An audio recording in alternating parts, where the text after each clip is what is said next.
औज़ुबिल्लाहि मिनश्शैतानिर्रजीम बिस्मिल्लाहिर्रहमानिर्रहीम अल्लाहु अकबर।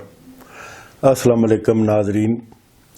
मैनू ना चाहते हमें बार बार तुहाडे नाल मुखातब होना पैंदा है, हालांकि कोई एडी जरूरी गल भी नहीं, लेकिन सिर्फ अपनी पोजीशन नू क्लीयर करने वास्ते मैं तुहाडी खिदमत च हाज़र होया। बाज़ लोग जदों दा मैं मुस्लिम लीग दा अहुदा मिलिया स्पोक्स परसन दा, ते मुखालफीन जिहड़े ने वो हर तरह की कोशिश कर रहे ने कि फारूक नू डैमेज करिए, इहदी साथी हैसीयत नू डैमेज करिए। मैं भी जदों दा अहुदा मिलिया अपने कायदीन चौधरी हुसैन लाई साहब, चौधरी वजाहत हुसैन साहब, उन्हां दी इज्जत मैनू अपनी जान नालों ज़्यादा प्यारी है, तो मैं बड़ा बर्दाश्त करता रहना। कोई छोटी मोटी गल भी हो, मैं ना चलो कोई गल नहीं, चौधरी साहबान ने मैनू एडी जिम्मेदारी दी है, तो मेरी वजह तो किसी तरह मेरी जमात से कोई छोटा जिहा हरफ भी नहीं होना चाहिए, और मेरा बनता भी यही है, मेरा फर्ज भी यही है। अज मैं सुबह 10-11 बजे नाल मैनू थाने तो एक टैलीफोन आया कि इस तरह तुहाडे ते दरखास्त हुई है कि तुसां किसी साफी नू राती अगवा करके मारिया। मैं उन्होंने कहा मेरी तो इलम च गल नहीं, मैं भी पता करना, तुसी भी तफ्तीश करो। अगर मैं किसी को मारिया तो बिल्कुल कानून के मुताबिक मेरे ते परचा दिओ, बल्कि मैं खुद गिरफ्तारी दे देना। तो अगर कोई झूठी गल है तो मेहरबानी करके उहदी तहकीक करो, जिहड़ा झूठा उहनूं सज़ा दिओ। तो तुहानूं सारिआं नूं भी, पूरे जिले गुजरात दे, पाकिस्तान दे साफियां नूं भी मैं मुखातब कीता है, आवाम नूं भी पिया करना कि जिहड़ा भी कोई साफी मेरे ते इल्ज़ाम ला रहा और बाकायदा दरखास्त लिख के थाने इल्ज़ाम ला रहा कि मैनू राती चौधरी अफगन फरूक ने मारिया, उन्हें यह किया, उन्हें मैनू थप्पड़ मारिया, उन्हें मैनू दरांती मारी, वो दातरी जिहड़ी होंदी, ते मेरे वास्ते तो बड़ी हैरानकुन गल है। और मैनू समझ नहीं आ रही कि इहदे पिछे कोई ज़ाहिर मैनू बदनाम करने वास्ते या डैमेज करने वास्ते कुछ लोग रले होण दे, जिहड़े कोशिश करके पेसरा करते हैं।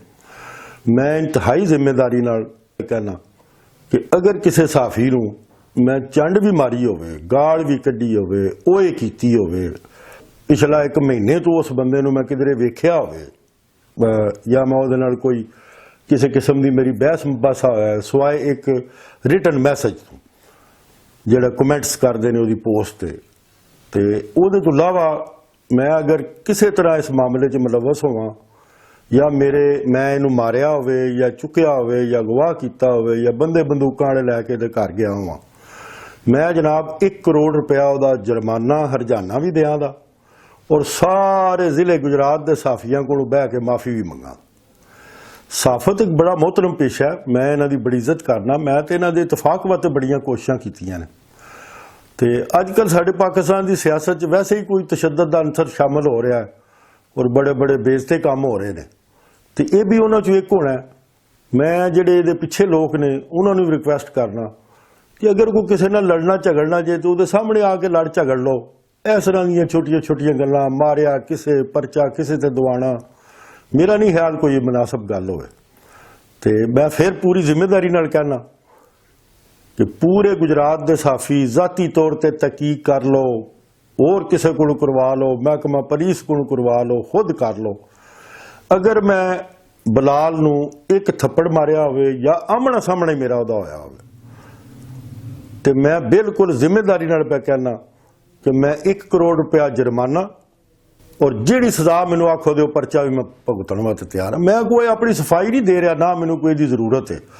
अगर मेरे नाल मुस्लिम लीग काफ दा उहदा ना लग्या हुंदा तो मैं भी कोई नहीं सी देनी, क्योंकि मैनू अपनी जमात की इज्जत, अपने लीडरां की इज्जत अपनी जान नालों ज़्यादा प्यारी है। तो उस निस्बत नाल मैं गल कर रहा। विच कहंदा जी इन्हें मैनू कहा तू मुस्लिम लीग काफ के खिलाफ खबरां ना लाई, तो वो हर दौर विच जमातां मुख्तलिफ दूसरिया जमातां ते कोई ना कोई इतराज़ करते रहिंदे ने। कुछ लोग साडे ते भी करदे होण दे, कुछ ते असां भी करना है, वो तो एक नॉर्मल जी गल है, सियासत च मामूली बात है।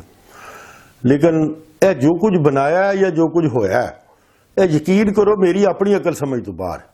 ये पिछे ऐसा को साइंसदान है, ऐसा को साइंसदान है कि एक बंदे ने काम किया ही नहीं, तो बकायदा प्रेस कॉन्फ्रेंस सामने बह के पे कहता जी उन्हें मैनू मारिया, उन्हें मैनू यह किया, उन्हें मैनू यह आख्या, और थाने भी यही दरखास्त लिख के दी। ਉਹ ਬੇਟੇ ਮੇਰੇ ਅਮਰੀਕਾ ਤੋਂ ਆਏ ਨੇ, ਉਹਨਾਂ ਤੋਂ ਮੈਂ ਸ਼ਰਮਿੰਦਾ ਹੋ ਗਿਆ ਕਿ ਆਏ ਦਿਨ ਉਹ ਕਿਸੇ ਮਾਮਲੇ 'ਚ ਮੁਲਵਸ ਵੀ ਨਹੀਂ ਹੁੰਦੇ ਤੇ ਐਵੇਂ ਉਹਨਾਂ ਦਾ ਨਾਮ ਵਿੱਚ ਲਿਖ ਦਿੰਦੇ ਨੇ। ਪਿਛਲੇ ਤਕਰੀਬਨ 1.5 ਹਫ਼ਤੇ ਤੋਂ ਮੇਰੇ ਤਿੰਨੋਂ ਬੇਟੇ ਇਸਲਾਮਾਬਾਦ ਨੇ, ਉਹ ਕੁਲਾ ਚੋਰ ਆਏ ਹੀ ਨਹੀਂ ਹੈ ਜੀ। ਤੇ ਉਹਦਾ ਵਿੱਚ ਮੈਂ ਲਿਖਦਾ, ਉਹਦਾ ਵੀਡੀਓ 'ਚ ਬਹਿ ਕੇ ਮੈਂ ਕਹਿੰਦਾ, ਦਰਖਾਸਤ 'ਚ ਲਿਖਦਾ ਕਿ ਉਹਦਾ ਬੇਟਾ ਵੀਡੀਓ ਬਣਾਉਂਦਾ ਰਿਹਾ। ਲਾ ਹੌਲ ਵਲਾ ਕੁਵਤ ਇਲਾ ਬਿल्ला। ਤੇ ਮਿਹਰਬਾਨੀ, ਤੁਹਾਡਾ ਬਹੁਤ ਸ਼ੁਕਰੀਆ, ਤੁਹਾਡਾ ਮੈਂ ਟਾਈਮ ਲਿਆ। ਮੈਂ ਸਿਰਫ ਇਹ ਗੱਲ ਕਲੀਅਰ ਕਰਨੇ ਵਾਸਤੇ ਹਾਜ਼ਰ ਹੋਇਆ ਔਰ ਮੇਰੀ ਰਿਕੁਐਸਟ ਹੈ तमाम ਜ਼ਿਲ੍ਹੇ ਗੁਜਰਾਤ ਦੇ ਸਾਫੀਆਂ ਅੱਗੇ ਵੀ ਮੈਂ ਹੀ ਕਰਨਾ ਹੁੰਦਾ ਤੇ ਹੁਣ ਵੀ ਮੈਂ ਹੀ ਕਰਨਾ। ਪੋਸਟ ਚੜਾਓ, ਖਬਰ ਚੜਾਓ, ਵੀਡੀਓ ਬਣਾਓ, ਲੇਕਿन ਪਲੀਜ਼ ਉਹਨੂੰ ਤਸਦੀਕ ਜ਼ਰੂਰ ਕਰ ਲਓ। ਤਸਦੀਕ ਕਰੋ, ਅਗਰ ਸੱਚੀ ਹੈ ਤਾਂ 100 ਬਿਸਮਿल्ला ਚੜਾਓ, ਅਗਰ ਝੂਠੀ ਹੈ ਤਾਂ ਉਹਨੂੰ ਨਾ ਚੜਾਓ। ਇਹ ਝੂਠੇ ਸਾਫੀ ਤੇ ਝੂਠੀ ਸਾਫਤ ਕਰਨ ਵਾਲੇ ਜਿਹੜੇ ਨੇ, ਇਹਨਾਂ ਦਾ ਵੀ ਤੁਸੀਂ ਸਾਫੀ ਸਾਰੇ ਰਲ ਕੇ ਕੋਈ ਮੁਹਾਸਬਾ ਕਰੋ। ਜਿਹੜਾ ਬੰਦਾ ਉਰਦੂ ਦੇ 2 ਫਿਕਰੇ ਨਹੀਂ ਲਿਖ ਸਕਦਾ, ਉਹਨੂੰ ਤੁਸੀਂ ਬਿਊਰੋ ਚੀਫ ਬਣਾ ਦਿੰਦੇ ਹੋ। ਇਹ ਮੈਂ ਇਹ ਵੀ ਗੱਲ ਪੂਰੀ ਜ਼ਿੰਮੇਵਾਰੀ ਨਾਲ ਕਹਿਣਾ, ਮੈਂ ਤੁਹਾਨੂੰ ਐਸੇ ਬਿਊਰੋ ਚੀਫ ਵਿਖਾ ਸਕਣਾ ਜਿਹੜੇ ਉਰਦੂ ਨਹੀਂ ਲਿਖ ਸਕਦੇ। ਤੇ ਯਾਰ ਕਮਾਨ ਆਪਣੇ ਸ਼ੋਬੇ ਦਾ, ਆਪਣੀ ਜਿਹੜਾ ਤੁਹਾਡਾ ਐਡਾ ਤਗੜਾ ਤੇ ਐਡਾ ਅਜ਼ੀਮ ਸ਼ੋਬਾ ਹੈ, ਉਹਦਾ ਹੀ ਕੋਈ ਖਿਆਲ ਕਰੋ। ਕਮ ਅਜ਼ ਕਮ ਮੈਂ ਅੱਗੇ ਵੀ ਜਦੋਂ ਇਹਨਾਂ ਸਾਰੇ ਸਾਫੀਆਂ ਦਾ ਸੁਲ੍ਹਾ ਕਰਾਉਣ ਦੀ ਕੋਸ਼ਿਸ਼ ਕੀਤੀ ਸੀ ਤੇ ਮੈਂ ਇਹਨਾਂ ਨੂੰ ਇਹ ਕਿਹਾ ਸੀ ਕਿ ਪਲੀਜ਼ ਆ ਜਿਹੜੇ ਬਲੈਕਮੇਲਰ, ਗੈਰ ਰਵਾਇਤੀ ਕਿਸਮ ਦੇ ਸਾਫੀ ਨੇ, ਗੈਰ ਪੇਸ਼ਾਵਰ ਸਾਫੀ ਨੇ, ਉਹਨਾਂ ਨਾਲ ਤੇ ਆਪਣੇ 'ਚ ਇੱਕ ਡਿਸਟੈਂਸ ਪੈਦਾ ਕਰੋ। ਤੁਸੀਂ ਪ੍ਰੋਫੈਸ਼ਨਲ ਸਾਫੀ ਜਿਹੜੇ ਹੋ, ਤੁਸੀਂ ਤੇ ਮੈਂ ਅੱਗੇ ਵੀ ਮੇਰੇ ਵਾਸਤੇ ਕਾਬਿਲ ਸਦ ਇਤਰਾਮ ਹੋ। ਨਵੇਂ ਜਿਹੜੇ ਆਉਂਦੇ ਨੇ ਉਹ ਵੀ ਤੁਹਾਡੇ ਕੋਲ ਟ੍ਰੇਨਿੰਗ ਲੈਣ ਕੋਈ 2-4 ਸਾਲ ਤੋਂ, ਉਹਦੇ ਤੋਂ ਬਾਅਦ ਉਹਨਾਂ ਨੂੰ ਪਤਾ ਲੱਗੇ ਸਾਫਤ ਕੀ ਹੁੰਦੀ ਹੈ। ਉਹ ਜਿਹੜਾ ਬੰਦਾ ਉਰਦੂ ਦਾ ਫਿਕਰਾ ਨਹੀਂ ਲਿਖ ਸਕਦਾ, ਉਹ ਤੁਹਾਡੀ ਕਿਸੇ ਐਵੇਂ ਆਪਣੇ ਘਰ ਹੀ ਬਹਿ ਕੇ ਅਖਬਾਰ ਦਾ ਨਾਂ ਰੱਖ ਲਿਆ, ਆਪ ਹੀ ਬਿਊਰੋ ਚੀਫ ਬਣ ਗਏ, ਆਪ ਹੀ ਸਵੇਰੇ ਪੋਸਟ ਚੜਾ ਦਿੱਤੀ। ਇਹ ਤਾਂ ਕੋਈ ਸਾਫਤ ਨਹੀਂ ਯਾਰ। ਇਸ ਤਰ੍ਹਾਂ ਤੇ ਬੰਦਿਆਂ ਦੀਆਂ ਪਗੜੀਆਂ ਨਾ ਉਛਾਲੋ। ਮੈਂ ਸਮਝਣਾ ਸਦਰ ਪ੍ਰੈਸ ਕਲੱਬ ਗੁਜਰਾਤ, ਸਦਰ ਪ੍ਰੈਸ ਕਲੱਬ ਜਲਾਲਪੁਰ ਜੱਟਾਂ, ਇਸੇ ਤਰ੍ਹਾਂ ਪੂਰੇ ਪੰਜਾਬ ਦੇ ਜਿਹੜੇ ਸਾਫਤੀ ਨੁਮਾਇੰਦੇ ਨੇ, ਉਹਨਾਂ ਨੂੰ ਇਸ ਪਾਸੇ ਬਹੁਤ ਧਿਆਨ ਦੇਣਾ ਚਾਹੀਦਾ। ਇਹ ਬਲੈਕਮੇਲਰ ਤੇ ਇਸ ਤਰ੍ਹਾਂ ਦੇ ਸਾਫੀ ਜਿਹੜੇ ਨੇ, ਤੁਹਾਡੇ ਇੱਕ ਬੜੇ ਬਾਇਜ਼ਤ ਪੇਸ਼ੇ ਨੂੰ ਬਦਨਾਮ ਕਰ ਰਹੇ ਨੇ ਔਰ ਲੋਕਾਂ ਦੀਆਂ ਪਗੜੀਆਂ ਉਛਾਲ ਰਹੇ ਨੇ। ਦੇਖੋ ਨਾ, ਮੈਂ ਹੁਣ ਜ਼ਿੰਮੇਵਾਰੀ ਨਾਲ ਕਹਿਣਾ ਕਿ ਮੈਂ ਨਾ ਉਹਨੂੰ ਮਾਰਿਆ ਨਾ ਮਿਲਿਆ, ਮੇਰਾ ਉਹਦਾ ਆਮਣਾ ਸਾਹਮਣੇ ਨਹੀਂ ਹੋਇਆ। ਅਗਰ ਕੋਈ ਬੰਦਾ ਸਾਬਤ ਕਰ ਦੇ ਕਿ ਮੈਂ ਉਹਦੀ ਸ਼ਕਲ ਹੀ ਵੇਖੀ ਹੈ ਤੇ ਉਹਨੇ ਮੇਰੀ ਵੇਖੀ ਹੈ, ਤੇ ਮੈਂ ਬੜੀ ਜ਼ਿੰਮੇਵਾਰੀ ਨਾਲ ਆਪਣੇ ਕੇ ਅਲਫਾਜ਼ ਤੇ ਕਾਇਮ। ਤੇ ਬਹੁਤ ਮਿਹਰਬਾਨੀ, ਬਹੁਤ ਸ਼ੁਕਰੀਆ। ਆਪਣੀ ਇੱਜ਼ਤ ਦਾ ਵੀ ਖਿਆਲ ਕਰੋ, ਦੂਸਰਿਆਂ ਦੀ ਇੱਜ਼ਤ ਦਾ ਵੀ ਖਿਆਲ ਕਰੋ, ਤੇ ਤੁਸੀਂ ਆਪਣਾ ਪੇਸ਼ਾ ਬੜੇ ਮੁਅਤਬਰ ਤਰੀਕੇ ਨਾਲ ਆਪਣੇ ਫਰਾਇਜ਼ ਅੰਜਾਮ ਦਿਓ, ਦੂਜਿਆਂ ਨੂੰ ਆਪਣੇ ਦੇਣ ਦਿਓ।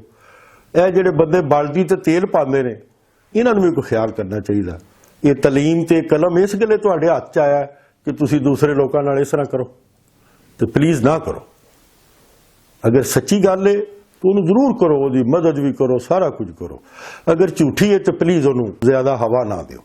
ਬਹੁਤ ਮਿਹਰਬਾਨੀ, ਬਹੁਤ ਸ਼ੁਕਰੀਆ। ਅੱਲਾ ਹਾਫਿਜ਼।